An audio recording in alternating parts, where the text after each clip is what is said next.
away if Tristana gets left up, because Karis has played 6 games, 5 of them are Tristana, 1 of them is Corki, so he's definitely staying to the meta to a T right now. Hasn't played any games of Taliyah just yet. Where's the Azir?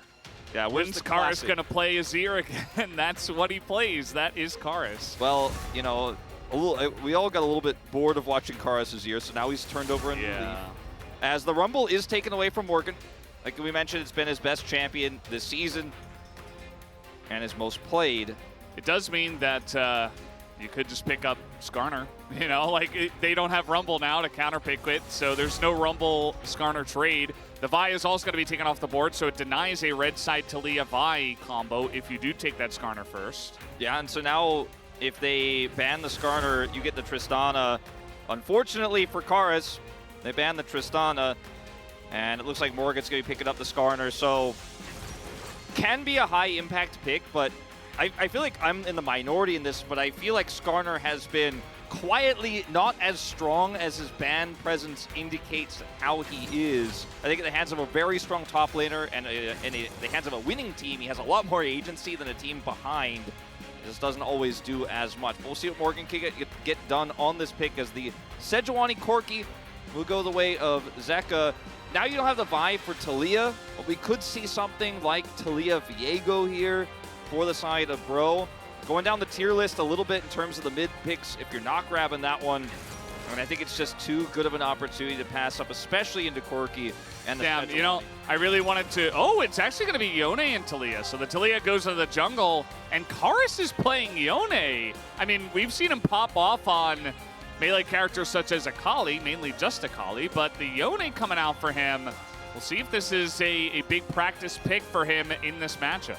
Yeah, it would be definitely really interesting to see as the Kai'Sa is taken here. Now, Kai'Sa seems to be right now at its strongest when it's with Tristana, but can work well with Corki too with his burst damage, because you just really want to blow somebody up. Problem is, playing this pick into Yone and Skarner and Tristana actually is putting the game into hard mode for Viper. Saw a fantastic performance from Teddy just yesterday with some really cool moves with his E, and supercharging his way out of dodge, but will protect the pick now as well. A Kalista ban in the bottom lane. And for the side of Bro, you know, the picks like Cassante, maybe Cannon, for example, could be where you wanted to look to keep the Skarner safe in the top side, but they're going to take away the Alistar instead, which indicates we might be trading for a Relban. Yeah. I mean, the Alistar nowadays does seem pretty strong, not in the lane, but just in general, can cause a lot of trouble, and especially if you do want to play that Rel, as you were mentioning. So they're going to take that off the board. Delight is a fantastic Alistar player as well. Kai'Sa Alistar. It just seems like a pretty good ban. Leona's taken away, and the TF that was hovered also going to be taken off the board. Yeah, TF, the ones I didn't mention in terms of dealing with the Skarner incredibly well. It makes a lot of sense to take that from Doran here. You know what could deal with it maybe is the Vayne. I mean, it's not I don't want to Zeus. see it. It's not Zeus, it's Doran, so I'm a little bit concerned about how that could all I just wanted to tilt pan you, out. 'cause I Aatrox is another pick that's relatively fringe right now, but can be strong into this. Doran taking a deep sigh with this, and almost as if he's not excited about, you know, just eating a ton of rocks in the top lane on this pick and then hoping to have mid-game fights. But it works really well with the Kai'Sa and the Corki. And it's going to be a Zeri lock-in, it looks like, here for Ensby. Finally, we're leaning into it. A player who's got great late game on a lot of scaling picks. He's been pretty decent on Ezreal as well. They'll get the Nautilus too, so no opportunity for the Nautilus into this area here for Delight. A great rotation here for Bro in this draft that, for me, kind of saves it a little bit here. Yeah, I mean, honestly, I'm looking at this Bro draft, and I like what I see pretty much across the board, especially if you remove some of the nameplates. You know, I'm not sure how Yone on Karis is going to go, but in terms of just the champions themselves, I am getting pretty excited about that, whereas we do have the Rel coming out here in response. But I really liked that Zeri Nautilus rotation there, because obviously you denied the Nautilus from the side of Home Life Esports, and it's just a top-tier pick in the support role right now. It's so good into Corki, it's so good into Kai'Sa. The point-and-click lockdown on these champions guarantees that even if Kai'Sa tries to supercharge away, you're going to be able to follow up on her. And the Talia here, I think, has a big role to play for OK Savings Bank Breon. If the clear is done quickly, if we could see Youngjae make an impact early in these solo lanes in particular, you know, Weaver's Wall is going to be quite impactful. You can set up a lot of stuff with Skarner with that, where you could push into the wall, set up an Impale. If the Weaver's Wall is placed correctly, it's definitely a high potential draft here for Bro. I think there's not really much we can criticize in terms of how Bro set this one up. It's all going to be about execution, and sometimes a better draft doesn't win League of Legends here in the LCK. Sometimes it's just about the better play on the day, but I think they have the right tools, Valdez. They absolutely do. I think they've set themselves up for success here in this first game. As you mentioned, it's not a guarantee, but you know, we'll see what they have prepared coming into a difficult matchup. Homolife Esports on the opposite side, Zeka and Viper going to be doing a lot of the carrying here. Let's jump onto the Rift right now for game number 1.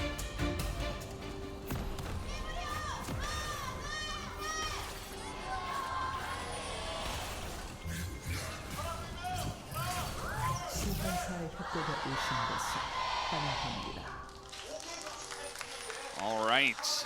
OK Savings Bank Breon up against Homolife Esports. And we've already seen some of our top teams struggle a bit in the first couple of weeks. We did have KT currently on 0-3. Not really what we expected.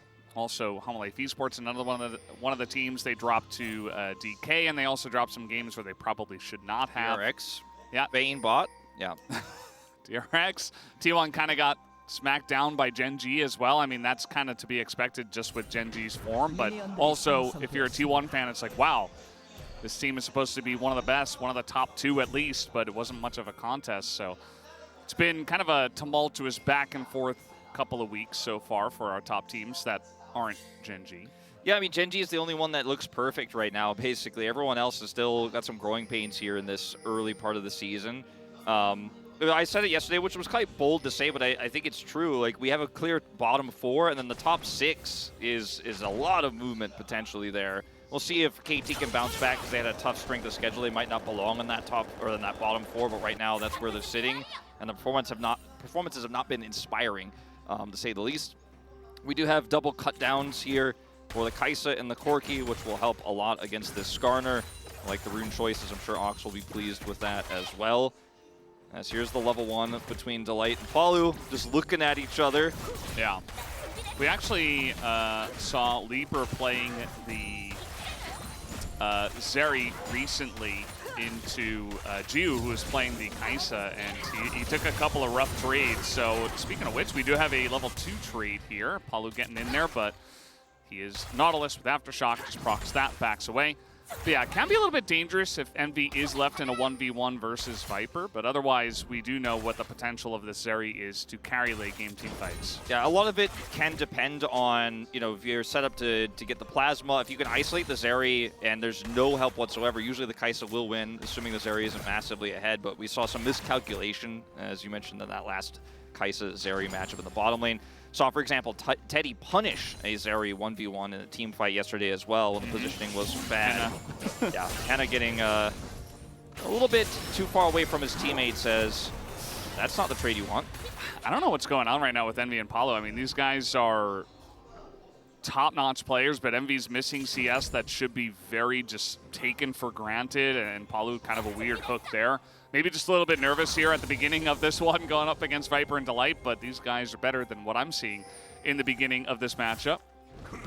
Fortunately for Youngjae, his lane is pretty pushed up. Now, can look for a shove into the wall into a flip with the seismic shove, but Peanut is also here, so...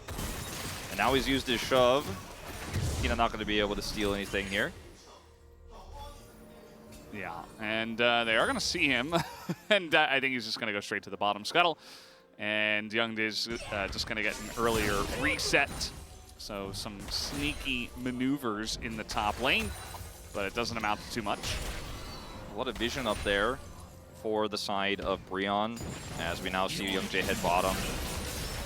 Karis is trying to use his shield here to do anything he can back to Zeka, but Zeka is kind of wrecking him right now.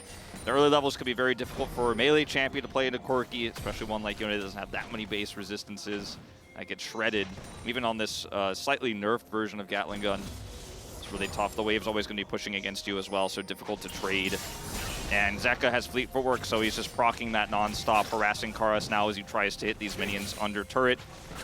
Saw BDD play this matchup really well, despite falling behind, and was able to get Yone back in to the thick of things and was able to maintain CS parity while losing lane. We'll see if Karas can do the same. Yeah, he was doing a good job of CSing under turret there, actually. I mean, you can take a big beating, but you do have the teleport for a reason, and eventually he will push this out, and he got the majority of the CS, so not going to be too far behind Karas so far, doing a pretty good job outside of that, but that's okay. Unfortunate timing, but, you know, nobody's perfect. And it does look like Envy's going to get a nice push in here as well. Viper did go for a back, so we'll see if Delight can hold on to this, though. If he can hold on to this, it should still be Viper in a heavy lead. That was really well played, using the crash down to grab shield to block some of that damage from both Envy and the minions, and then looking for the follow-up there as well on the Zeri, denying that, so he can actually save the minions for the most part. So clean from Delight there, and we'll give Viper the continued CS advantage. Hollow tried to hook the wall to catch up to Youngjae, did not hit the wall. And now looking for a play on Adoran, who is level 6, but this is 3 people, including Palu, who is here in a 3v2. And Peanut's like, man, I don't know, man, I can't help you here, as to knock into the wall and a potential flash, but Adoran just going to hold on to it. First blood given over to Youngjae, as they're already making plays with their hefty amount of CC. I love how that was played by Youngjae. Sure, probably a little bit late because he missed the wall hook, but he's still there. They have 3 members. This is the kind of stuff I'm talking about with Talia early for this Skarner, where you can make big plays in the soul lanes, get the Skarner ahead, push that Aatrox back, and get a lot of control. And he played it super well, super slow, waiting for the guaranteed seismic shove, because they know there's 3 people here. As long as we chain this CC together, there's no way that Peanut can make any impact. But if we whiff it, we try to get fancy, try to get cute, then there's a chance of error, right? A small one, but they wait for that guaranteed setup that is given over by Palu. Grab that kill, so the Talia taking a nice edge here early, putting the Aatrox behind, and great proactivity here from Youngjae. We talked about how he has a really big role to play in this early game, and so far so good. Yeah. Also, on the opposite side of the map, we did see Viper and Delight able to push in and pick up a plate, and still Viper's ahead by 12 CS down there in the bottom side. So Life Esports, they do lose against the First Blood, but they pick up some wins for their bottom lane as well. It'll be very nice for them if Viper can get ahead, hit some of those item spikes early, and be more of an impact than Envy will be in some of these early team fights, especially with Palu sacrificing a lot to come up here to the top side. Yeah. Youngjae literally just walking past the sweet spot, waits for the root to come through from Palu before he goes for the seismic shove, then Morgan pushes him into the wall. Very systematically done here from Bro.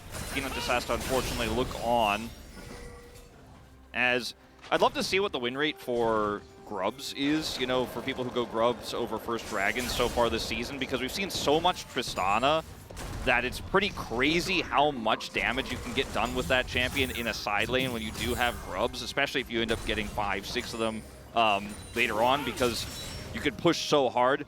In this draft, you know, Yone could do a decent amount with it if he's given some time, but he's usually not going to be that far up because he's very vulnerable. Well, sure how much it's going to matter. We at least know it's not a Chemtech soul, so Hano's going to feel pretty good about that in terms of getting the first dragon. Yeah, Ox paying a little bit more attention today than he did yesterday. We had multiple Chemtech souls. As we were on the desk with him, he was very distracted. Envy is just having to solo lane a lot, actually. Palu just kind of on the roam trying to secure vision for the team, but honestly, at this point in time, that vision, all it does is really just keep you from getting dove, and stay in the lane, getting Envy farmed should be pretty good at this point, I would say. Although good defensive vision in its own right, so they will keep themselves safe. He's got some income, you know, coming in soon. He has triple tonic. He has the cull, so even though he's behind in CS, he will be able to recover his... Is this sneaky? Will they be able to kill Morgan is really the question. I mean, if he really overextends... Also, as we know, Youngjae is nearby. Yeah. So that could have been disastrous for Life Esports if they forced onto Skarner and he just survived and turned the play. But both junglers just going to back instead, and we don't have any further action. Delight level 6 advantage here, but really tough to utilize it into a Nautilus because he's just so sticky. I don't think he's going to actually go for a play here. Viper can start stacking up some Plasma. I think maybe they could change their mind about that, but Paulo should be able to hit 6. There it is. Yeah, he is going to hit level 6, but now he knows he might be in a bit of trouble. The Wombo combo comes in, and Paulo will go down, and it will be a flash out of Viper just to get away, as Envy trying to go 1v3 here, but takes some damage from Peanut to push him back, and that will just be a straight-up kill going to Hanwha Life Esports. Really good push. Vision control going to Hanwha there, knowing there was no way to identify that Peanut was there. And Peanut, you know, he was topside fishing for something there, goes straight to bottom lane. He's going to make an impact in this game no matter what. He's going to find his angle. And that's just Peanut things. His early game has been so fantastic. He finds so many great opportunities, and his laners set him up here. They know they're clearing this control ward here. Delight checks the brush as well, making sure they don't know Peanut's there before he engages. As the Magnet Storm, it's a really easy follow-up here for Peanut. Envy trying to trade back the damage is almost enough, but can't push any further. Numbers advantage really coming up big here for Hanwha Life. As we get a scuttle on top side for Pro. Now, staying in it, you know, so far things pretty even across the board. As it will be Youngjae to pick that one up. I mean, Doran is way up in this lane, by the way. Yeah, this time he doesn't have Peanut either, so the flash ult comes in. He's just going to flash under turret, but that's a hook, and oh, he dodges the knockup, but it doesn't matter. And by dodge, I mean Paulo pulled him out of it, of course, and still just going to be a straight-up kill, so Doran does get punished once again, this time in the top lane with 3 other people. Yeah, Doran's like, nice shove in the all chat, Classic dies. Hashtag worth. No, he dodged it. You're right, Valdez. It was all him. But yeah, it was a weird word choice. I wouldn't choose that one again. He wasn't hit by it. True. He was not stunned by it. He evaded it. Yeah, this hail and flash. This is a Skarner, but there's just way too much CC and damage. I mean, even with Peanut at this point in the game, able to burst through Skarner, who doesn't have many items at this point in time. So a nice dive from Hanwha Life Esports as well. No, I think this is definitely still favoring Bro, because Zeri's getting plates here on the top side, and you know she's able to pick up a kill. And okay, hold up. Well, yeah, he's just gonna have to flash. Now they do want to dive him again. Yeah, I mean, this is still good for Bro. I mean, Doran doesn't have ult. He doesn't have flash. That's another route coming in, and this time he is not going to E-fade that knockup, but nope, it's not going to matter. The passive doesn't keep him alive, and once again, Youngjae picks up another kill. So, I mean, Peanut showed bottom. They knew the timing of when he was going to be there. Skarner buys a decent amount of time. Like, right now, he's got bombies, plated steel caps, and he had a tier lead. I think he had that cloth armor when he was dove bottom side. But Envy's getting plates. He got a kill as Zeri. He's got that cull about to cash in. Doran can't farm, is killed now a 3rd time. And Bro, it's only a 1,000 gold lead here, but 2 kills for the Talia, a kill for Envy.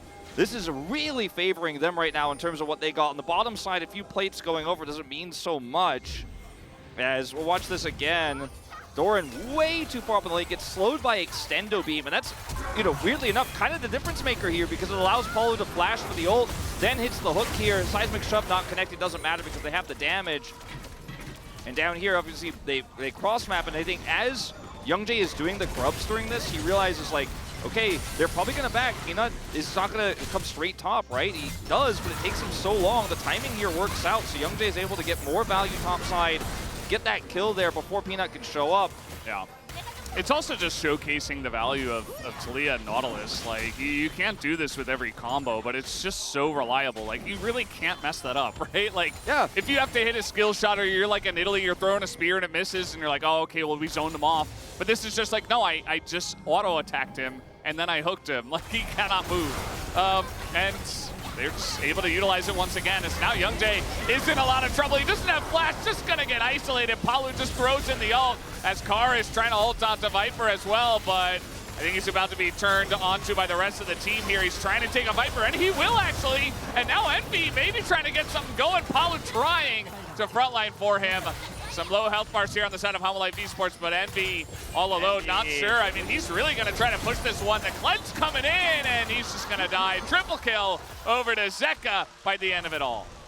And I respect the hustle from Envy, but it's definitely a huge backfire here as now Corki has 3 kills, and every advantage you had moments before was just washed away, meaningless, nothing, as Zeka was already about to hit, you know, first item here, strong mid-game spike. Now he's just rocketing forward, into what is going to be so difficult to deal with here. And bro, you got the kills topside. You got 6 scrubs. And yes, the dragon wasn't taken by Hanwha, so there's an opportunity to get even more, but you didn't have enough control here. You have to respect the Sejuani engage. And then this, I mean, look, you caught Envy, you got the root, or sorry, Zeka, you got the root. He goes down super low. Peanut can't back him up is the idea from Envy here. And he's like, okay, I've got Flash, I've got Cleanse, I've got the outplay opportunity. He just doesn't have the damage. Corki is just so strong. Even sitting on like the Spellblade item was a Sheen and a Warhammer, I think is what he had. Like, he's still gonna kill you there. And yeah, that ends up being the thingamabob. Yeah, the little blue thingy. You had one. Yeah. I mean, it's just a risk you don't have to take. Envy, I understand, because if he does make it work, he is the hero. Yeah, and his team is in an amazing spot, but it's just too big of a risk. Most of the time, you don't win that. So. If he wins that, it's like he's POG and the game is over, and Hanwha Life are like, you know, we're thinking about Game 2 draft, but it's just a risk you didn't have to take. You had Flash and Cleanse to get out of there. Tries to go for the outplay. And, I mean, this game is not over by any means, but Bro's advantages really feel like they've been washed away now. As he was also one of the big benefactors of that topside play. Didn't have real items yet, just the Shiv. It's not really a huge power spike for Zeri. It is in terms of what you could do with the Prio on the map. But sadly, big backfire there is Ocean Soul. Ocean Soul. And Morgan's going to get a turret with the 6 grubs. So that's something.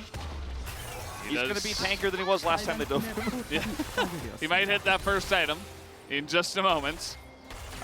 Yeah, so Hanwha Esports probably going to be pretty disappointed with the Ocean Soul, but at the same time, just happy to pick up that soul and just utilize your very fed Corki in this mid game before it does get to a later stage of the game, I would say. Yeah, I mean, like some drafts, we talked about the tools that Bro have. Like you mentioned how simple it is, the CC is. Oh, we're going to talk about this later. Well, they're going to do it again, but this time it's on Sejuani. And Peanut, you know, he hasn't died in this game, so he's very well fed. And he does have already the Zeke's and a Giant's belt. So even with like full combo into a Sejuani, you're not going to do much. Yeah. So they just back off of that one. He's got Aftershock as well. It's really difficult to kill him. But, you know, like, the Nidalee we've talked so much about the last week and a half here at the LCK, that's a tool in your draft that's like a chisel. You give somebody a chisel doesn't mean they can make a sculpture, right? This one for Bro is like a compass. Like, even Bro can draw a perfect circle with this draft. And so far, they made some really good choices with this draft, right? The topside plays, punishing Doran repeatedly, was so clean, was so good, was exactly what they needed.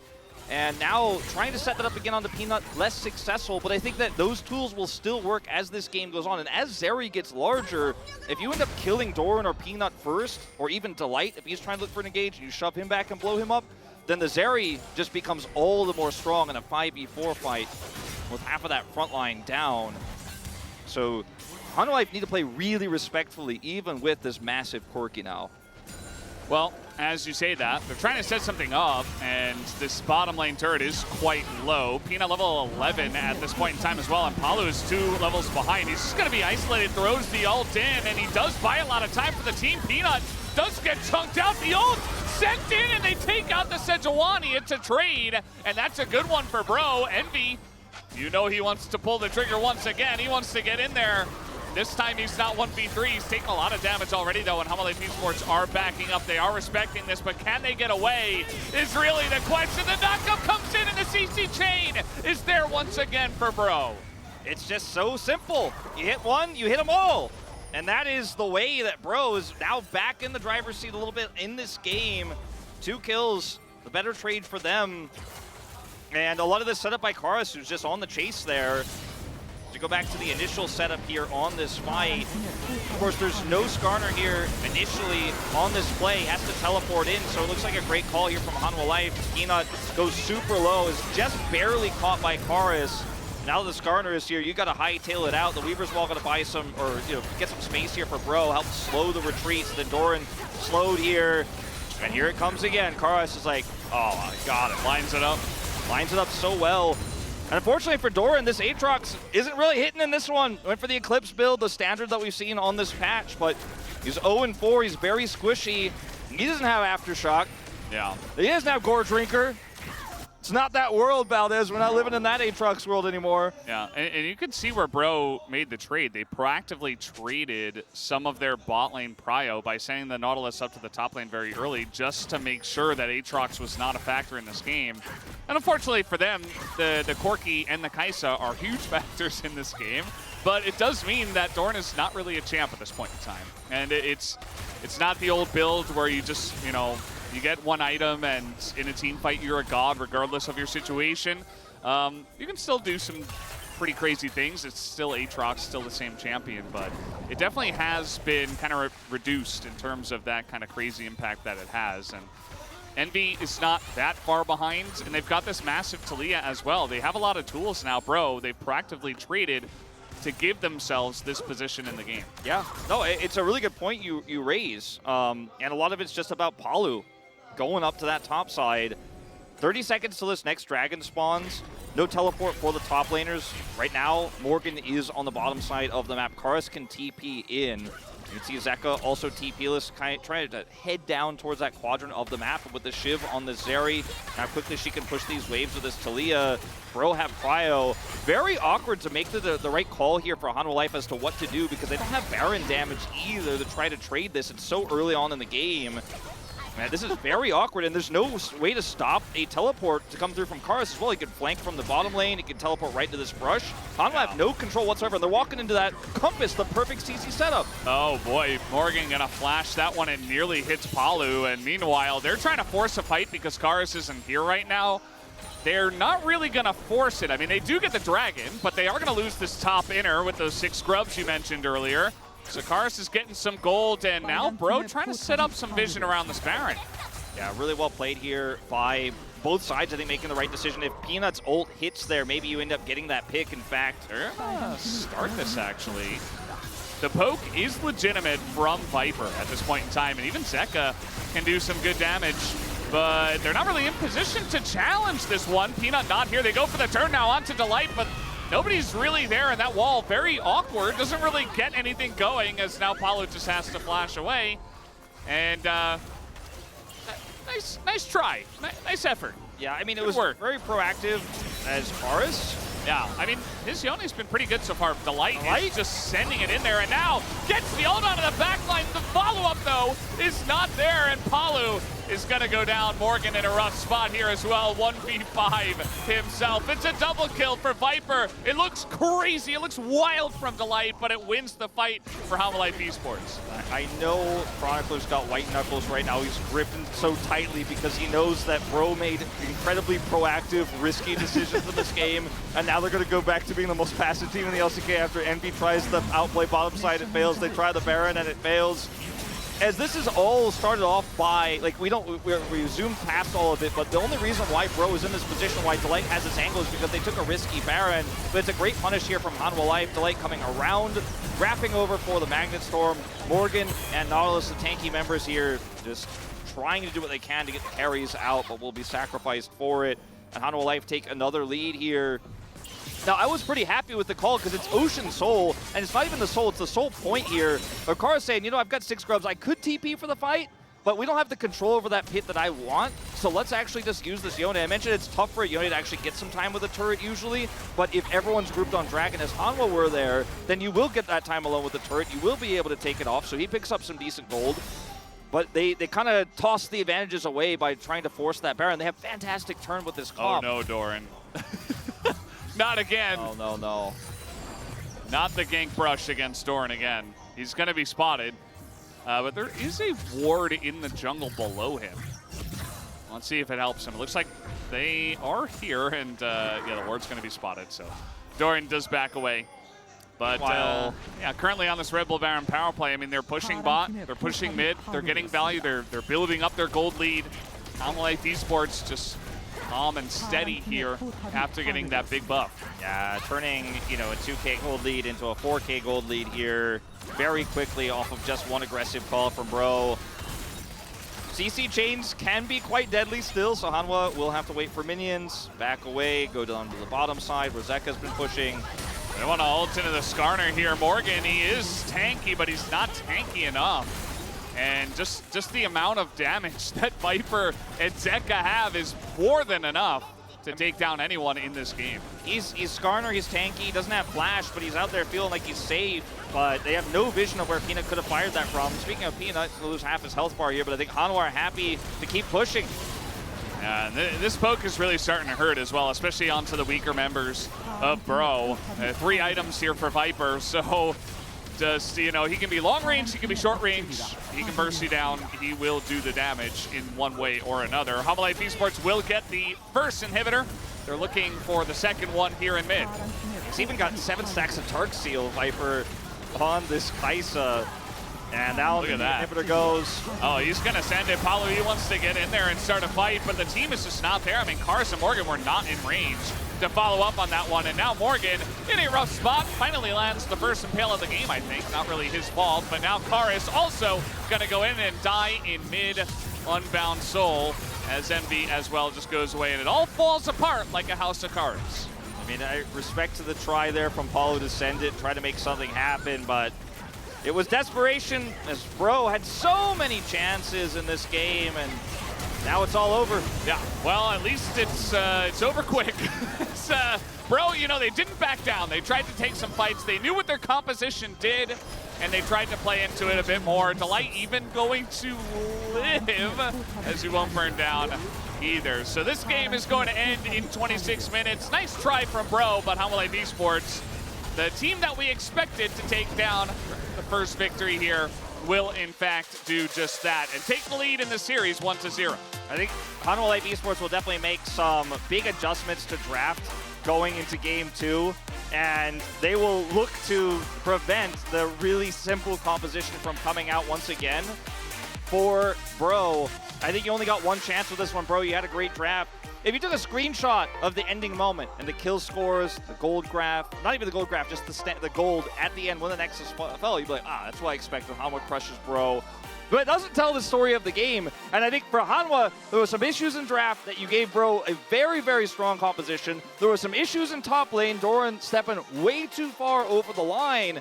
And you're really thankful that Envy made that call to go in, because I think that really warped the game, brought it back into the favor of HLE. It wasn't over, it wasn't done by any means, but a shakier game I think that HLE fans will be comfortable with in this game 1.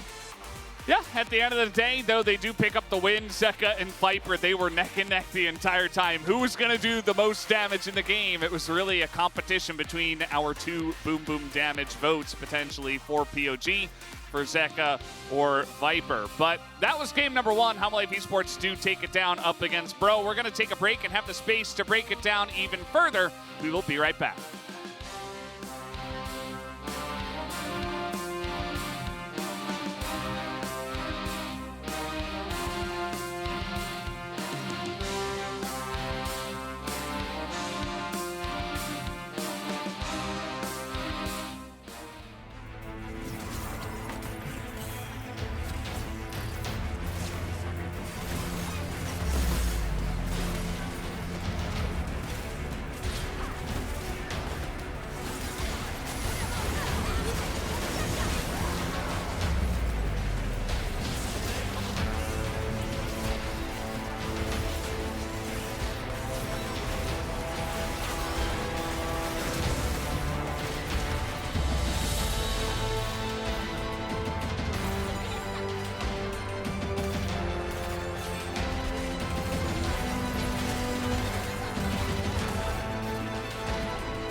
탈리아 만화 없어서 쌈 못해 돼.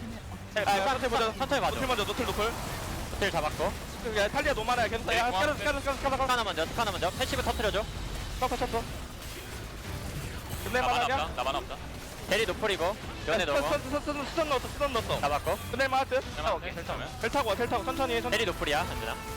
대리 탈리아 노플이야. 나 텔 타고 오막으로 올게. 피 채울게. 텔 타고 올게. 아래 타워로 보자. 아래 타워로. 겹치긴 했다. 괜찮아. 괜찮아. 바로 있어서 괜찮고. 바로 없어, 바로. 얘네 다누풀이야. 나 제리한테 큐풀 박아줘. 다누풀이야. 가볼래? 탈리아 봐도 돼. 탈리아 패시브. 평타 쳐이거든. 탈리아 얼렸어. 탈리아 얼렸어. 탈리아 좋냐 이거? 탈리아 잡자. 잡고 끝내들 듯. 아. 3 kills go over to Zeka. Then there was the Magnet Storm off Blast Cone from Delight. You know, you could pick one or the other. Yeah, the jungle vote for me was the strangest, but that's neither here nor there. It is what it is. I mean, Nina did have some okay plays, but let's move on to game 2 as we see the Rumble once again taken away. No Senna, as Palu, Samber, and Envy have enjoyed playing a lot of Senna lanes over the course of this year. Very strong pick in general. Kara's not going to have his Tristana again, and we're running it back and see if it's just going to be the Skarner again. That was not an issue. It was actually a strong point for Bro. Now let's see where the adaptation is going to lie here for Hanwha Life. Doesn't necessarily have to come in these first 2 picks. I think in the second banning phase, we will definitely see some tweaks made. They could also just go Talia here and you know, change it up completely. I mean, with Tristana gone, it does feel pretty good to pick up the Corki. It feels good, even if you know they're going to pick the Yone. Like, yes, the composition of Brionne was strong, but at the same time, it's like, well, we kind of like what we had as well, and, you know, it did work, so is there a big reason? Maybe we can just play a little bit safer and avoid the CC chains, and we'll probably be fine as well. I mean, you have lots to set up with Sejuani. We have huge amounts of damage with both Corki and probably the Kai'Sa that they're going to pick up, so maybe not a big reason for them to change. I think there's a lot of other mid picks besides the Yone you could use in a similar fashion. Maybe grab Nautilus here instead this time around, because that's I think going to be the big sticking point for Hanwha Life in this next ban phase. Just take that away, because that was the big issue that Doran in particular had to deal with, was those roams from Palu and how much of an impact he can make. Or just take the Zeri away. I don't think they're going to do that, but that would be fun. That's, you know, again, very risky into a draft like this. It's just interesting that we're getting a full, near full. Okay, will it actually be the Zeri taken here? And now you can ban the Kai'Sa if you'd like. I mean, you know that Envy seems comfortable on the Zeri. And if you don't want to play in that matchup, you can just take it away. And even ban the Ezreal as well if you really like to. I would assume they still ban Kalista in this spot. For sure. 100%, but maybe like Kalista Kai'Sa if you want to remove that. You have pick priority as red to grab the Nautilus yourself here too, so you don't need to ban that. And you can leave that one up to Bro if they want to take that one away, but I don't think Zeri is playing into Nautilus in this game. Leona is taken away instead, and I mean, as the side of Bro here, you really have to think hard about how you want to play this out, because even if they don't ban the Kai'Sa, your draft is super all in on getting the same early lead that you had in the last game and making those same proactive plays, which won't necessarily happen this time around. Alistair, a strong ban here from the side of Bro. Maybe they themselves will end up with the Rel this time around, because that's a more reliable way to get on top of the Zeri, because Zeri can outpace seismic shoves. She can be far enough away from Yone and Skarner to avoid those engages. The Nautilus is really the big problem. They'll ban it here. They have no intention of playing it, so that's not going to be a point and click that Zeri has to deal with. And now we're really running out of great ways to grab Zeri. Yeah, you can grab a Sejuani. Maybe you can grab a Corki, but even that's tough with Valkyrie. Getting the Zeri with this draft, yeah, it's got a lot of setup CC, but it's really going to have to be, for what we see right now, up to Karis for that. So if Rel is just taken by Delight here again, with a Rakan ban, you're really out of options. It's just crazy. I mean, it does feel like support in this day and age is very impactful in terms of this engaged support meta, and we just had 4 of them get taken off the board right away, just like that. I mean, not even a look at any of the OP 80 carries that are still left available. No bans this time from Hanwha Life Esports. And now Doran just gets to play Twisted Fate because it's open here into the Skarner. Now, this is the picks we expected, right? The Kai'Sa and the Rel. The alternative would have been to go for a Lucian Nami lane, but I think that is just way too all in. All right. Okay. I mean, it's just support Poppy. It's another way to stop the Rel engage. Yeah. I mean, so might as well. It's like you took my Alistair away, but I've got another way to stop the Rel. It can't quite boop her away, but can stop her in her tracks. So feels very strong into also Yone. pretty good at the Skarner. Yeah, I mean, realistically as well, like, it can fulfill a similar role to Alistar. Like, you don't need to stomp the lane, and I feel like she has, I'm not 100% sure on this, but I feel like she has a similar, maybe even better laning phase than the Alistar. And at the end of the day, you don't really need to farm. You just get the Warmogs, and then you just boot people away, and you press your W, and Rel tries to be a champion, and you just deny her from being a champion. Same with Yone. And so this draft here, I think these are the tweaks that we were saying, okay, what are the tweaks going to be? These are the tweaks that Hanwha have chosen going into this game too. And while I think in a lot of ways they ended up getting a similar level of draft to what they had in game one, they've weakened significantly the ways in which, you know, specifically the enemy draft works out here for Bro. As some Bro leavers hoping, praying, because they got so close in game one. And this draft, so much more all-in than the last, but will they even get the same leads is the real question. This draft here for Hanwha Life scales so incredibly well. This draft, this one looks much better, actually. Let's jump out of the rift for game number 2.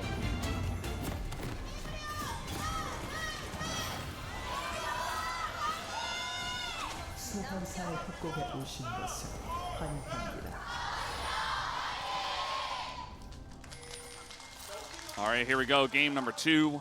Hanwha Life Esports, they deny the Nautilus. They just ban it away. The comp doesn't have this area anymore either. And now they're trying to punish Morgan at level 1. Doesn't look like they're going to be able to do that. So they're just going to back. Yeah, it should be fine. But it was interesting, you know, Chronicler talked about it. We talked about, you know, how the draft was nice for Bro, but at the end of the day, the drafts didn't really matter just because, you know, Bro got some leads and they made their draft work, but at the end of the day, it just came down to not being able to execute in the mid game and in team fights. That was really the only reason why they lost. So now we've got similar drafts, but it feels like Hanwha Life Esports got some extra wins. The missing piece here is the Nautilus, right? That's the big change for Bro. Because obviously they had Zeri in the last game, and that could be incredibly strong when we get to later parts. But Kai'Sa, you know, arguably could have even been an upgrade for how Bro's draft worked last game around with all that CC. But now you don't have the ability to point-and-click lock down the enemy AD carry, and you don't have the ability to lock down this Corki, who is also very mobile with his Valkyrie. So both Zeri going over walls and dashing away is a problem for you. The Valkyrie is a problem for you. And Peanut, once again, Aftershock, right? So you have this Poppy, Aftershock. We'll have Warmogs, you mentioned. Poppy loves to go low on health and go back full to health. And you're probably going to have problems having numbers advantage because of the Keeper's Verdict in these team fights around objectives. So it's really about snowballing this game kind of out of control early. The one thing the Rel does for you that the Nautilus does not, at least not consistently, is setting up big Yone ultimates. The Magnet Storm could lead to a huge Yone ult. Palu's going in. Yeah, they're going to hit level 2. This is actually very good timing from Palu. He goes in as they're about to hit level 2, so it's like, I'm not level 2 yet, but I'm about to dunk on you. And Viper does get hit by a big chunk. It's not the end of the world. I mean, they are going to hit level 2 here, and they're not falling too far behind on CS. Looks like Envy is doing a better job, though, of not missing as many CS this time around. Envy wasn't quite able to fully Invictus gaming Viper there with the Jackie skin, but did stack up the plasma, put a decent amount of damage in. Good recovery here from Viper and Delight. And, you know, at this stage for Viper, you mentioned it in draft, like, he really just needs to weather the storm here. He doesn't need to win this lane. Can likely buy a cull, like we saw Envy do in the last game on his first back, and then the spike later, as this is going a little bit worse than it did in game 1. Yeah, it does look like Karis has taken a bigger chunk of damage this time around, as now we're trying to gold card and stack some damage into that Skarner, and yeah, he's been shoved under the turret. Morgan in a lot of trouble as Doran just gonna tank it up perfectly. Do they have the damage though is the question. One more auto will get the job done with the red card, and Doran, he's walking it off, and he will survive with the pot as well. Doran and Peanut, they make it work in the top lane. Yeah, definitely a close call there as Morgan's dropping some extra Comet damage down onto him, but he does get out alive. Great aggro juggle there. Doran holding on to that. And he's on a ward here. Still might work. I mean, no, Viper's smart, just gonna dash over the rocks just to avoid the seismic shove. And now Envy, kind of in an awkward spot, takes 2 turret shots. Not what you like to see. And that's really gonna hurt. Now it's actually Bro who lost the trade in the 3v2. Yeah, that's really rough. Great play from Delight there as the mini waves thinned out, making him take those 2 extra turret shots by shoving him into the wall. Palu also losing half his health bar here, and that's going to be the end of that. So big reprieve here now for Viper, who can very comfortably CS this wave. Will find himself still, you know, a whole wave down on farm over Envy, but they got the successful play topside. Doran gets the kill, not Peanut, so very good here for Hanwha Life in this early game. We'll go back to this play once again as Doran, gold card, sets it up here, ghosts in, and holds the aggro here, steps onto the edge of it to drop it at the right moment. Peanut holds it here as they juggle. He gets the last auto, is not able to get turret aggro, so gets away, or avoids taking turret aggro there one more time as Peanut was holding it. That was, it looked very close, looked almost disastrous, but it was actually extremely well done.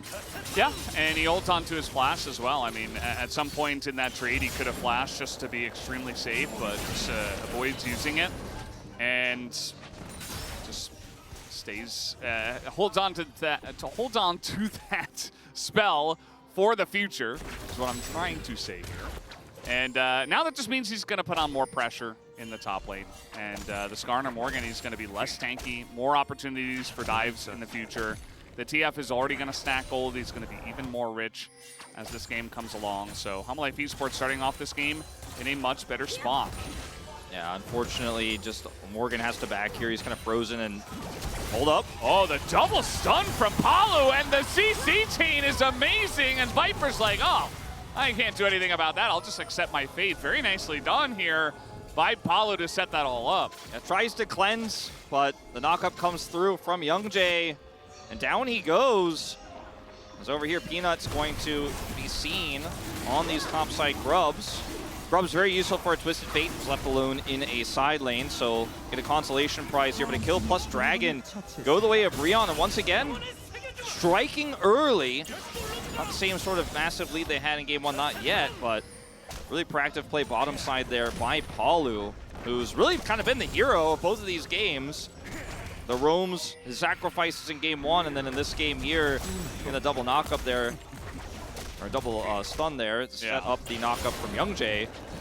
Karis is actually in a bit of trouble here as the Q could land. He's going to dodge that. Now the follow-up well comes in from Karis. He is eating a lot of minion damage, but still going to feel pretty good about that one as the Talia denied by the Poppy support.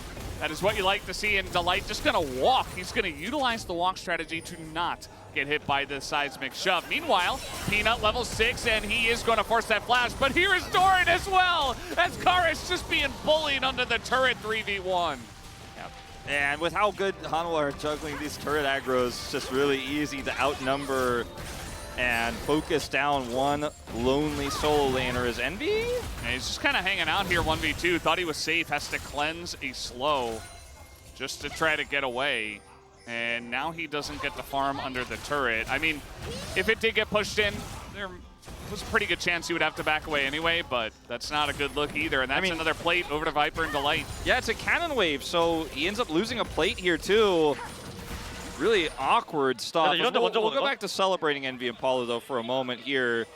As he pings the Zeri, they line up for him with a double stun, calling for the Zeri. The instant pings on the Poppy flash there as well.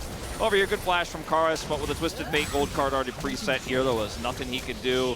Peanut's holding the aggro the whole way through, and unfortunately those earlier trades really paying off for Zeka. Ooh, as they are trying to turn this one onto the light, but that is a level 6 Zeri who is going to force them back as Youngjae is here again as he is trying to punish onto the light as the ult will come out, but he has already taken too much damage.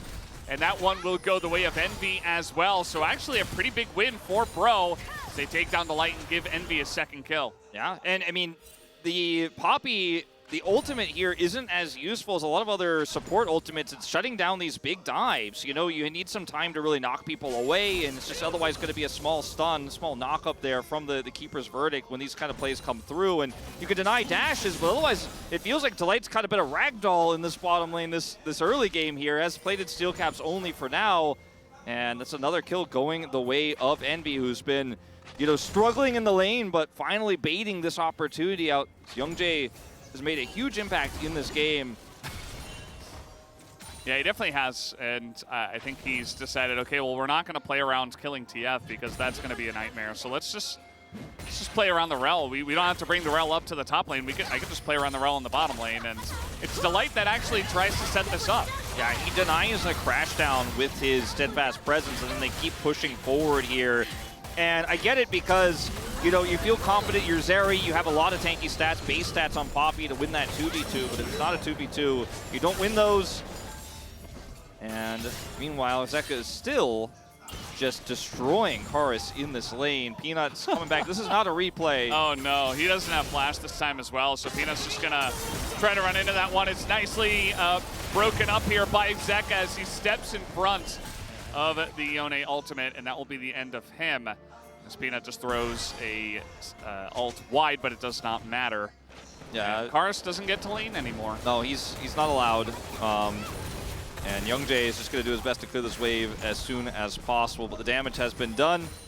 As that was basically Zeka saying, oh, Poppy's steadfast presence is pretty cool. Let me show you what I can do. As he basically made Yone go bug splat as well. Yeah. And, I mean, this is 2 kills for Zeka in the early game. By the way, again, set up this time by Peanut and his really strong laning phase. I mean, he is 30 CS up at 10.5 minutes. Chorus is not going to be a factor in this game, very likely. He needs an ult button alone. And when you're this far behind, I mean, you just kind of go in and die if you're going to try to commit to the Q3 as well. And so all of the eggs are in the Envy basket right now. Palu can set up the Yone maybe, but Hanwha Life in such a favorable position. And you can see, even though it's 2 kills to 3, and Bro made some really proactive plays, Twisted Fate gold is adding up, and it's a 3,000 gold lead still here for Hanwha as the second Drake spawns. Yeah, it's pretty gigantic. I mean, at this point, as you mentioned, like, Envy is the only guy who's got gold on your team. Your Skarner's not tanky. Your Taliyah isn't stacking kills like she did in game 1. And speaking of which, Skarner ain't tanky, and the entire team's up here once again. Morgan is going to try to flash away as Viper is tanking the turret. The Impale comes in, and Doran actually will go down, so Lord Morgan, amongst all those things, will be able to trade a 1-for-1 in the dive. Yeah, on the other side of the map, they are going to be able to get a dragon here. And Chorus might be able to pick up a little bit of plate gold since it is just him down here on the bottom lane. So ends up being kind of a big win here for Bro. I'd say big, small win, but definitely what could have been a pretty rough situation. They get a kill back on the Skarner, grab some plate gold, grab a dragon. It's Mountain Soul. So, you know, very strong for Skarner in particular. Poppy as well. Sejuani going to love that if they do end up picking it up. So significant that Bro have the 2-dragon lead in this game. Another wave going to crash here in mid. It's a lot of farm being lost for Genji in both bottom and top. See that gold lead thinned a few hundred by the exchange. As, yeah, this is just, once again, Doran holding aggro, and then steps back into Impale range. Definitely not really what you wanted to see there. It looks like Peanut, like, didn't attack him? So even though he was closer to the turret, Yeah.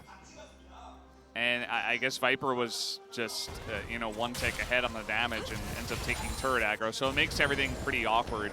But if Peanut just goes in and Aftershock tanks the turret, then you just kill him and there's no issue. Yeah, really. and if Doran also takes a different path there and doesn't, you know, he looks for the damage but doesn't get into Impale range or flashes the Impale, there were a few things that could have gone better. Yeah, I think they just assumed they were just going to kill him. And the Scorpion would just lie down and accept it, but it wasn't going to happen. And it was a good play by Morgan to make things pretty interesting. As now trying to set something up on a Doran here, but there is a control ward that he just put down. He has learned from game 1, and this time in control of the lane has to be a bit more careful of those ganks. Delight here, somewhat of a predicament, but has flash and it's going to be fine. Celestial opposition on Poppy means that you can eat a pretty significant amount of damage as long as you're not chain CC'd through its duration. Then you have a problem, but he gets out no problem. As the next objective is going to be this Rift Herald spawning in 20 seconds, and I think Hanwha Life Esports, this might be their first real attempt at a straight-up team fight. The Corki about to have Triforce backing right now. Zeka to buy it, almost undoubtedly.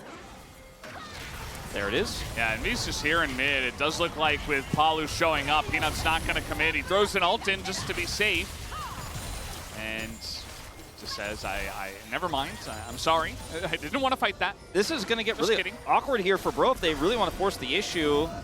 Well, that's going to be an ult on Envy to get away, but that is a Kaisa. It doesn't matter, though. Palu's eating way too much damage, and he will flash to try to get away, but this is a Zeri after all. You're not getting away from that. So Viper picks up a free kill, and they will also pick up a free Rift Herald. It's the first big 5v5 potential fight of the game as Youngjae.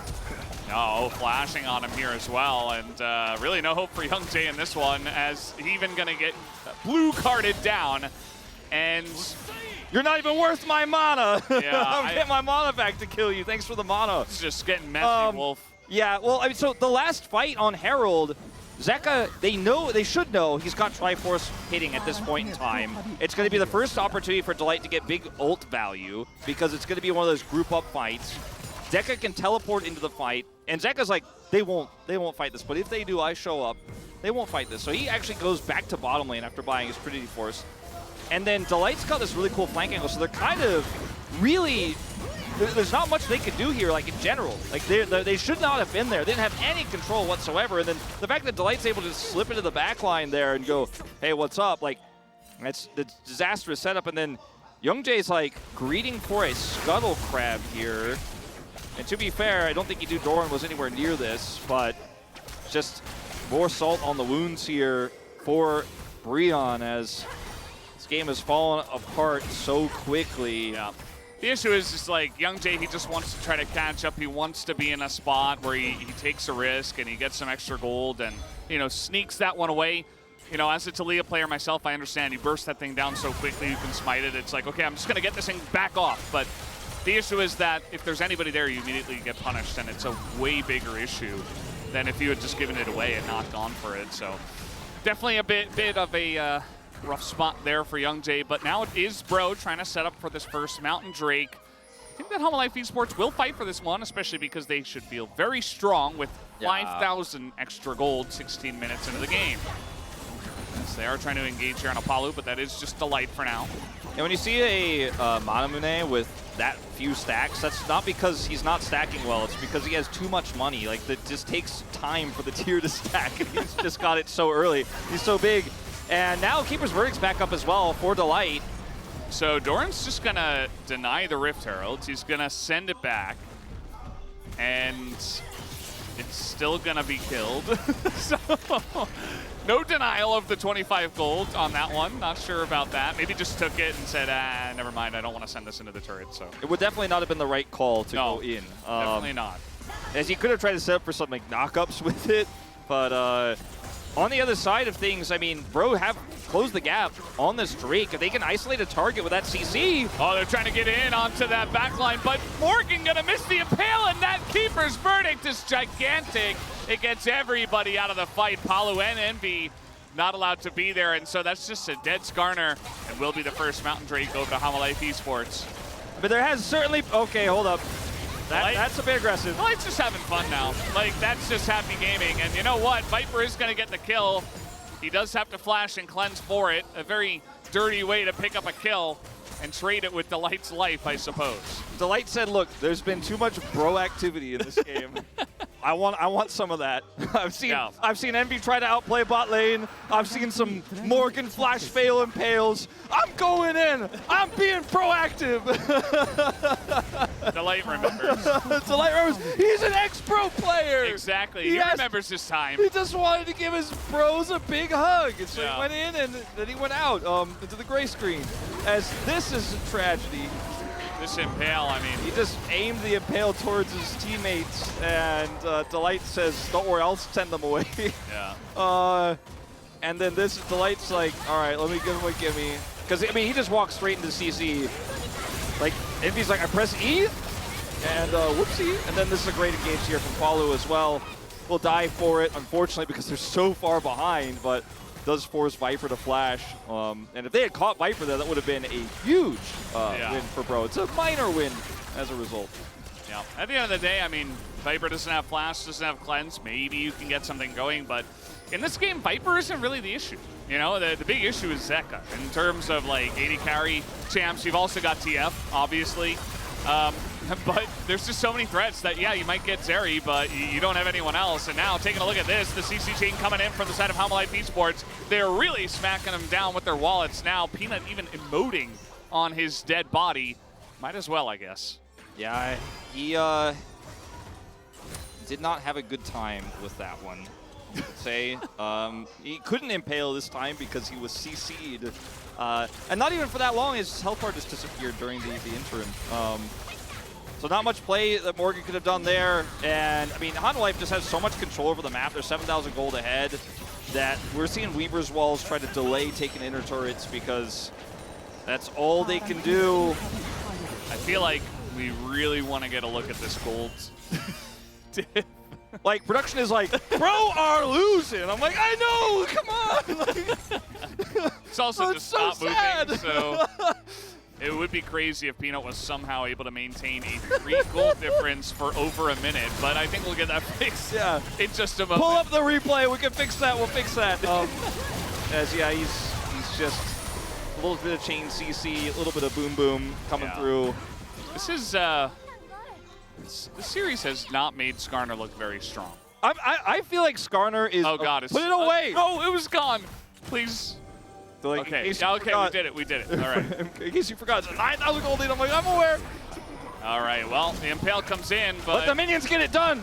I mean, this is just, even the Destiny just for vision in the brush, like there's a control ward in there too. He's like, dude, I pressed my R button. Like, I don't need to be denied by a control ward, okay? Yeah, this is just, it's getting a little bit sad for bro. I think Hamalife Esports definitely, there was some whoopsies in game one, but we did, it's fine. We did go from Giga Chad to Giga Sad real quick. Yeah. I think Giga Sad plane. Yeah, it does call for the Giga Sad JPEG. I'll post it after this. Yeah.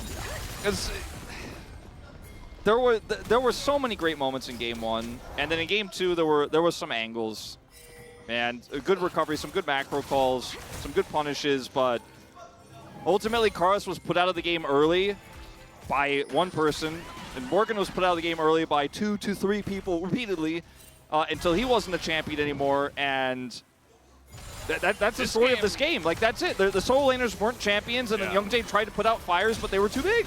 This game, you know, I don't know what Jonah Strong had on his mind for game one. Like, Peanut hit some nice prisons in game one, but he's getting POG in game two at least, right? Win top, gets the gank. Goes mid, camps Karis, gets his flash, they get the kill. He goes there again, gets the kill, and he's just all over the map. Like, honestly, I don't know who else you would vote for in this one. I mean, that Twisted Fate ban in game one also just seemed so Giga Chad smart. Giga smart? Giga smart. Yeah. Unbelievable intelligence out of these players, out of Edgar in this moment, and Sword. But, you know, they didn't ban it in game two, and it has really put the Skarner in such a rough spot, and the Yone-Corki matchup is tough. Kara's obviously dealt with it a lot better in game one than he did here. He also got a lot less pressure. I think that Zeka, you know, he did a better job of harassing early, so that opened up Peanut's opportunity to actually dive the turret. Also, the fact that Youngjae just got nothing going early on. He got a lot going in game one, but game two, he's just kind of hanging out. He doesn't have a Nautilus to roam around the map with, so, and he wasn't able to get too much in the bottom side except the one play from Palu. Yeah, I mean, Palu set him up on the bottom side that one time, and then he was able to punish Delight's overextension in mid. It's just not nearly as large in this game. Yeah. Compared to game one. It's circling the drain, and it's circling the drain so early that we got put in like the awkward caster spot where usually, like, I guess it's too early in the season, but we talk about movies and stuff, but Envy is, at least it's got cleanse. Yeah. So have you seen the new Fury Road movie that came out? No, I haven't. I haven't actually. either. I want to see that. As Palu just trying to set up a big flank here, but he is going to get punished for that. I feel like, you know, you do kind of have to send Hail Marys at this point. It is a 9,000. Morgan! We're not going to get to talk about Fury Road because Delight is on a bit of a Fury Road to take out Morgan once again. Viper having the flank here as well. Palu nearly going to go down. Finally bites the dust as Morgan, by the way, is still alive up on the top side of the map. He's just going for a little journey here. And I have a feeling this is not going to end very nicely for The him. saddest recall attempt I've ever seen. Yeah. He's scanning. He's like, maybe they won't find me. Maybe it's my luckiest day. It's not your luckiest day, Morgan. Sadly. Well, It's one of your unluckiest days. died 6 times. Maybe lucky number 7 is on the way. Yeah, right, Wolf? Could be. I'm leaning towards not at this moment in time, but Oh, no, don't do it to Young Jay. Delight your support. Okay, he's just kind of back. Honestly, I think Delight would win that fight. Not because, it's just because Poppy at this point in time without yeah, Phineas. no, I mean, he's. Well, I mean, look at the opportunities here. I mean, the shove with the impale staggered is kind of wasted, and then the missed ult from Karis as well. It's like that was one moment where it could have been like, oh, Hanwha Life walked onto one tiny brush with all of this AoE, and then it wasn't used, unfortunately, as well as it could have. And they're so far behind it, I don't know if it would have mattered anyways. As Young Jay's got the safety item now, he's got the hourglass. Palu. Delight knows something's up. I mean, they know something, and they are going to check the alcove, right? Wait, right? Morgan's What? like, teach me Right? secrets. How did they not find you, but they found me? So, okay, he placed a ward. Now they know, and now he's dead. Or well, I guess they're surprised actually, but yeah, now he's dead. Yeah, well, nice try, Palu. well, I mean, look. I'm it's not struggling to keep it together. like- yeah, I mean, It's a rough one. they were like so shocked that he was back there. They're like, hold up, wait, everybody stop. Why is he there? They couldn't even Are we about react. to get Yone ulted or something? away, Like with yeah. this, like everybody's like, oh, hold on. Oh no, he's just back there. Like, okay, kill him. Yeah. It was kind of like that. Like they expected something more, and then it's just like Palu galloping by on his horse. Kind of sad, but the wall is going to come down. One last attempt. Delight still has his flash, and at least this game has lasted for longer than the previous one. Which is kind of impressive. Yeah. And you know what? With the Baron buff, they still have a minute, but they're not going to overstay. They're going to wait. They're going to push in mid and try to utilize this Baron buff for a little bit more in the mid lane. Look, Bro Leavers vote no on surrender on this one. Yep. All right, big ult. All right, nicely done. And now you just go Peanut. to a front line. Peanut gonna throw that in. A very nice zoning ultimate to zone them away from this inhibitor, and that is 2 inhibitors down. HLE Esports, 14,000 gold ahead at 27 minutes into the game. I feel like this is one of the biggest stomps we have ever casted because it isn't ending. It's like seeking into my soul, Valdez. Yeah. And This is that the meme from The Simpsons, right? Like, stop, he's already dead. Yeah. Like, it is that. well, you know at this point in time. you know who's not dead is Envy, and his KDA is not going 3-0. He's Yeah. looking great. Like, He is- don't look at the rest of the screen. Yeah, he is not taking any hits to his KDA after this is actually a positive for him. Net positive for Envy. Rip Samber. He's going to have sick damage percentage in this game. Yeah. You know, the damage percentage does not take into effect how much damage, like the actual number, right? It's just the portion. Yes. So That's how. he might have, yeah. Thank you, Wolf. That's helpful. Yeah, so he could be upwards of like 35%. Maybe that will be the next point of the match, like coming into their next matchup. Oh, Keep that in mind. Don't do it to him. Don't do it to him, Valdez. Well, we'll see. I mean, are we really? keep my mind on that. What do Bro do when this dragon spawns?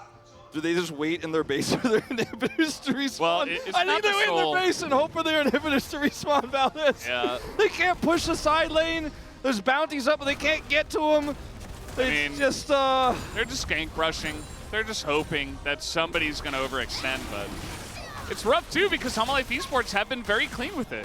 Even their reaction to seeing Palu just in the bottom lane by himself, they're like, hold on, this is not normal. Okay, wait. All right, they're trying to get Doran here. Morgan, he's just going to flash, and yeah, Ghost as well, so he will get away. Double summoners now. Can Bro get out? Or is this the end of the game? I don't think they're getting out of this one, Wolf. Even that ult is gonna keep everybody here. He's like, wait, I don't want to hit that. It's like, I purposely missed that, by the way. Don't mind me. Yeah, they're just all dead, guys. Even Envy, he is trying to take the 1v1 versus Viper, and he will take him down. Nicely done by Envy, but unfortunately, his team is still gonna lose. As they're gonna try to stop the base from going down here, but this Nexus turret still gonna bite the dust. Very honorable way to go out from Bro. Very honorable, trying to kill Doran, get his summoners. And, you know, I thought it was a good try. Yeah. And Doran, you know, he played it well. He respected their try. He didn't go easy on them. Good hustle. He ghosted Flash, gets out of there, runs real quick. And Hanwha are going to back. And the game continues. It does. I mean, both Karis and Morgan, they got booped out of this fight. Yes. Or actually, they just got zoned away. They didn't get booped. I remember Delight missing. Yeah, Delight's like, wait, I definitely don't want them to go home. I actually need them to be here so we can kill all of them. As yeah, it's a good ult here from Peanut. Viper comes in, and he just doesn't care. I mean, look at Envy. He's like actually doing something. He kills Viper. Yeah, and they got Doran too. Yeah. You know, it's actually only. What was it, like a 2 for 2 in that trade? Like it's a trade up for Bro. All right, Delight's getting in there.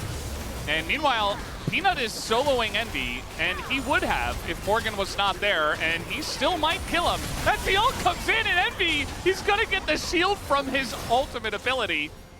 It's Killer Instinct just to survive, as Peanut nearly just killed Envy in a 1v1. Look, a 1v2. Hanwha Life, they're going to get it done, Valdez. I promise you. I know some people are starting to get skeptical, but they are going to get this Baron. Peanut survives.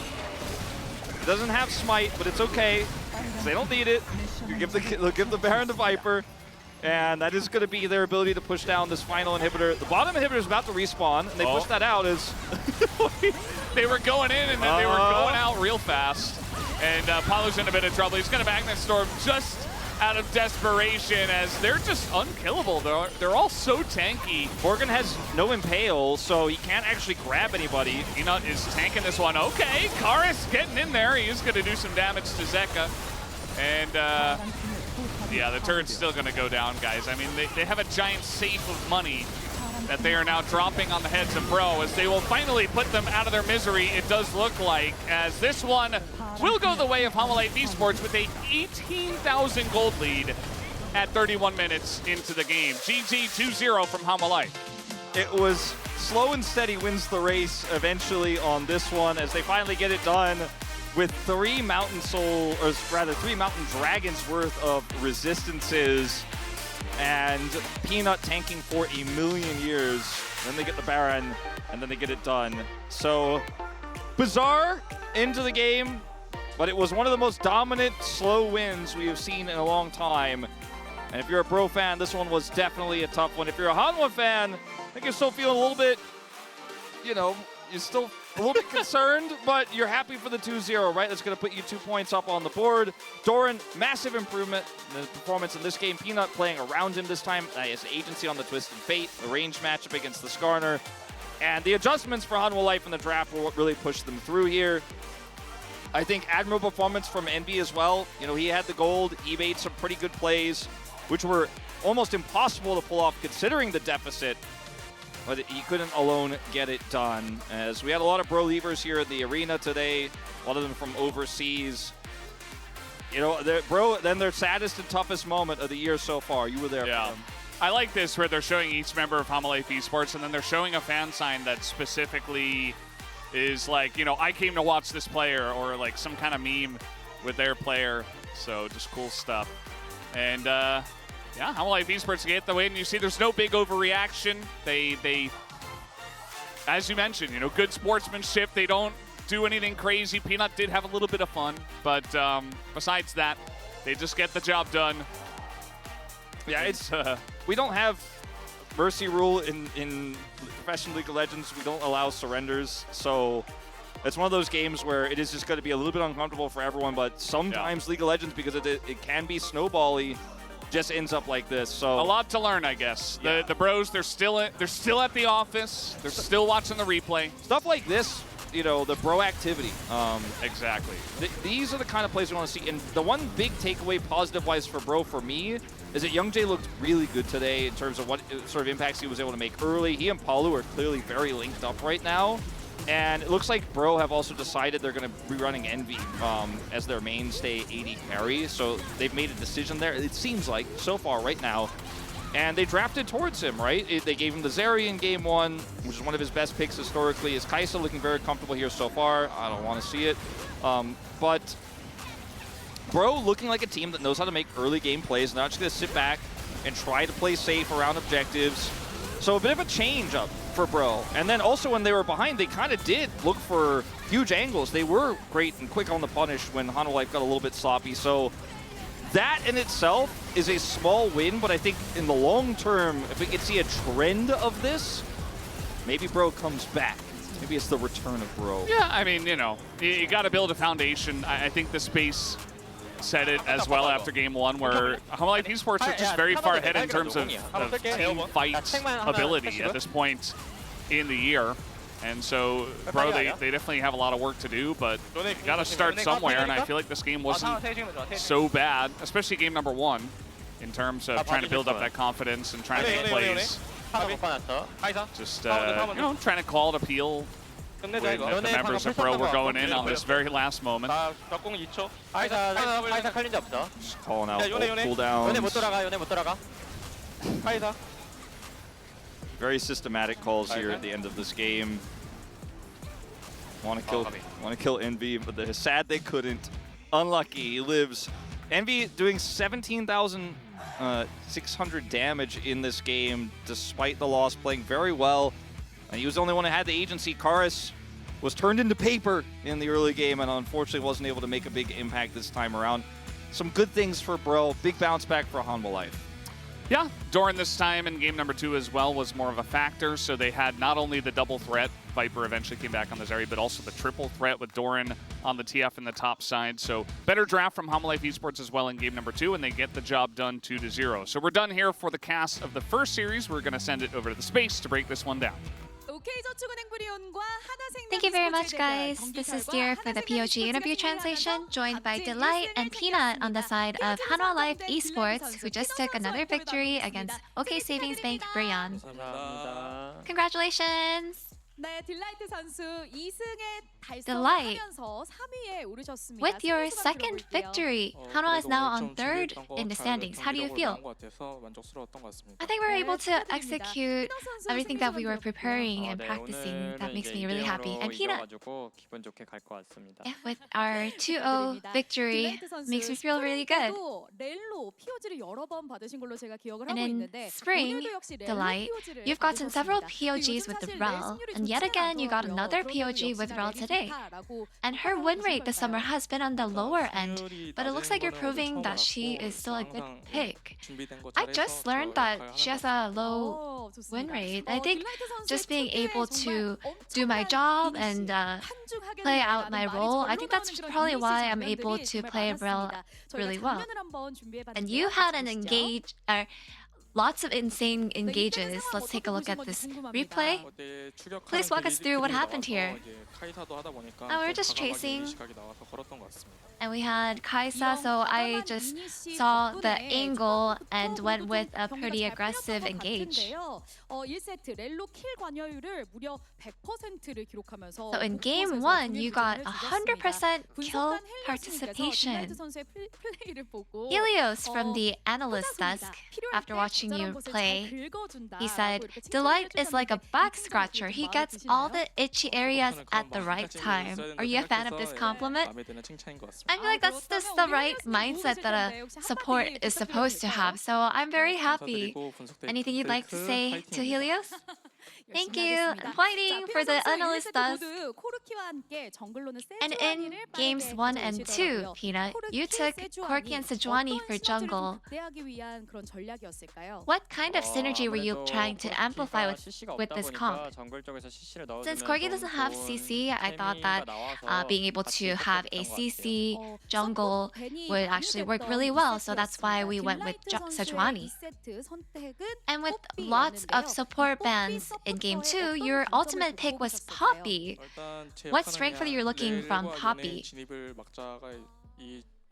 The Poppy's role was basically just to deny the Rel and the Yone from engaging, and I thought that Poppy would be the best option there.